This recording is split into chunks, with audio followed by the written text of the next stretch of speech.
लोगों ने तो देखा ही है कि अनिरुद्ध जो आचार्य जी हैं, महाराज हैं, उनके जो सोशल मीडिया पे हर प्लेटफॉर्म पे जमकर मीम के रूप में उनकी छोटी-छोटी शॉर्ट वीडियो डली रहती हैं, जहां पब्लिक उनसे सवाल करती है। कुछ अटपटे सवाल, कुछ चटपटे जवाब, इसको हँसी-ठिठोली के साथ वीडियो एडिटिंग करके सोशल मीडिया पे जमकर वायरल कराया जाता है। और इसमें से लगभग बहुत सारे क्रिएटर ऐसे हैं जो ये सारे वीडियोस को अपने तरीके से एडिटिंग, कोई उनकी एक्टिंग करके, कोई उनकी जिज्ञासु की एक्टिंग करके, कोई सवालकर्ता की एक्टिंग करके, कोई ना कोई करता रहता है।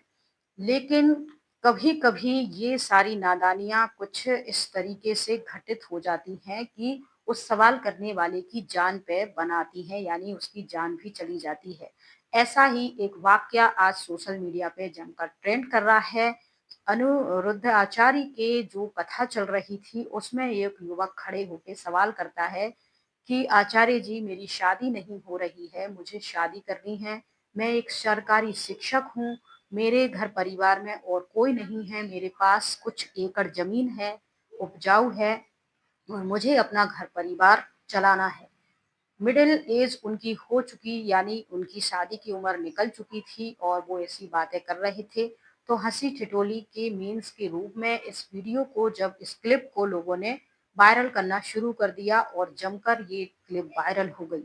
और ये इतनी वायरल हो गई कि ये कुछ लुटेरे गिरोह के हाथ लग गई और फिर उन्होंने इनको टारगेट किया, उन्होंने शादी का झांसा दिया, मीठी-मीठी बातें की, उसको फँसाया प्रेम जाल में, अपने पास बुलाया और फिर इसके कुछ दिन बाद इस व्यक्ति की मिलती है किसी नाले में लाश। नमस्कार दोस्तों, ये पूरी घटना क्या है, आइए आज समझते हैं और इस कहानी से हम ये सीखते हैं कि कभी-कभी आपकी सीरियस बातें, जीवन से जुड़ी हुई बातों का लोग इस तरीके से भी फ़ायदा उठा सकते हैं। तो जबलपुर के एक मध्य प्रदेश के जबलपुर में रिमछा गाँव में अनिरुद्ध आचार्य का प्रोग्राम चल रहा था। वहीं सभा में से एक इंद्र कुमार तिवारी नाम का युवक खड़ा होता है और क्वेश्चन करता है कि महाराज, मेरी उम्र 45 साल है, मैं शादी करना चाहता हूँ। मैं एक सरकारी स्कूल में शिक्षक हूँ और मेरी 18 एकड़ जमीन है। मैं शादी करना चाहता हूँ। तब इस इनके सवालों की और पंडित जी की बातों की लोगों ने वीडियो बनाई और इस क्लिप को सोशल मीडिया पर डाल दी। ये बात है अप्रैल 2025 की और फिर इसके बाद ये वीडियो इतनी वायरल हुई, लोगों ने तरह-तरह की चुटकी लेते हुए कमेंट किया कि बेचारा मासूम है, बेचारा ये है, और किसी ने कहा इस उम्र में क्यों शादी करनी, किसी ने कुछ कह के कमेंट करा और इस वीडियो को जम के वायरल करा।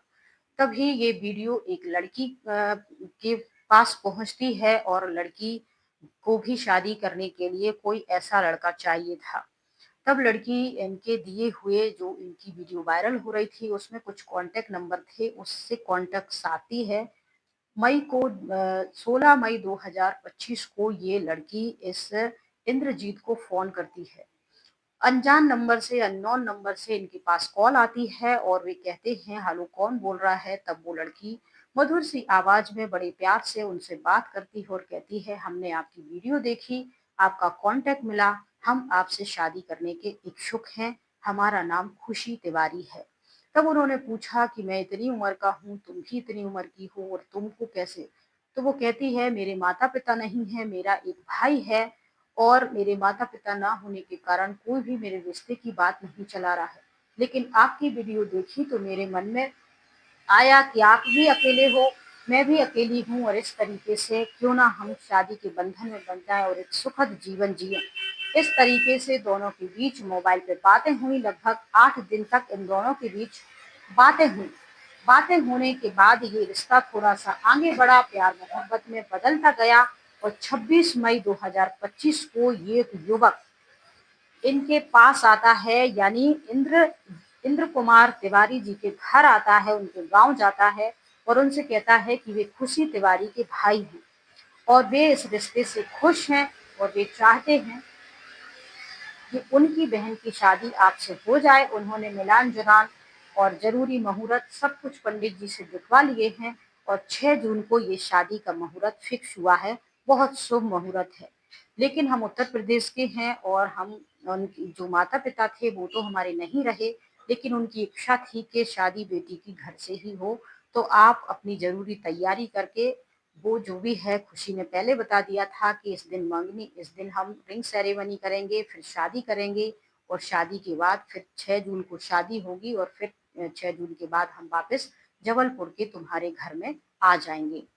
तो ये सारी खुशी का माहौल था। ये जो इंद्रजीत कुमार तिवारी थे, इन्होंने अपने रिश्तेदार, आस-पड़ोस, गाँव सबको बता दिया, फ़ोटो दिखा दी खुशी की और कहा कि देखो मैं शादी करने जा रहा हूँ, मुझे लड़की मिल गई है महाराज जी के आशीर्वाद से और अब मैं इस लड़की से शादी करके अपना घर बसा लूँगा। तो 6 जून को मेरी शादी है और वह अपनी 1 एकड़ ज़मीन को गिरवी रख के करीब 1 से डेढ़ लाख रुपए ले लेते हैं और उससे कुछ जेवर, कुछ कैश लेके खुशी से शादी करने के लिए जबलपुर से निकल जाते हैं 2 जून को। अपने सब परिवार वालों, उनके जो भी रिश्ते संबंध होते हैं और जो भी जान-पहचान के गाँव के लोग होते हैं, उनको बता के वो निकल जाते हैं। 3 जून को वो वहाँ उत्तर प्रदेश के गोरखपुर में पहुँचते हैं और फिर वहाँ से गोरखपुर के ही नज़दीक उत्तर प्रदेश के कुशीनगर जिले के थाना क्षेत्र के अंतर्गत उनका घर होता है, वहाँ पहुँचते हैं। 5 जून को शादी हो जाती है और शादी के बाद वीडियो कॉल होती है। वीडियो कॉल में वो बताते हैं कि वो ठीक-ठाक हैं और शादी हो चुकी है और 6 जून को वो खुशी को लेके अपने गाँव वापस आ रहे हैं।